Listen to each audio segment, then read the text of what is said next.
მეც როგორც ამ დამოუკიდებლობის აქცია ხელმომწერი, ამ პასუხისმგებლობით ვდგევარ დღეს აქ.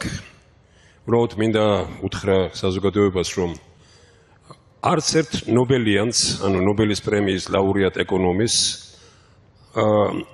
ერთი წუთითაც არ დაუშვია, რომ მიწის გაკიდვა შეიძლება და მით უფრო პატარა ქვეყნების მიერ მიწის გაკიდვას ის თვლის ღალატად საკუთარი ხალხისა და ქვეყნის წინაშე.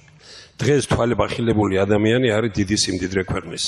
იმის დაშვება არ შეიძლება ბატონებო, რომ თბილისმა პრაქტიკულად შემოიერთა მცხეთა, თეთრი წყარო, გარდაბანი, იმიტომ რომ საქართველოში ჩვენ ყველამ ვიბრძოლეთ იმისთვის, რომ სახელმწიფოს არ მივეთ ხელისუფლებას, არ მივეცით უფლება, რომ ჩაწერილიყო მიწის გაკიდვა და ჩაიწერა მხოლოდ ის, რომ სასოფლო-სამეურნეო მიწა არ იყიდება და ამიტომ თბილისს შემოუერთეს და სასწაული რამ არის, შემოუერთეს უამრავი მიწა და თბილისში სასოფლო-სამეურნეო მიწა აღარ შეიძლება რომ იყოს.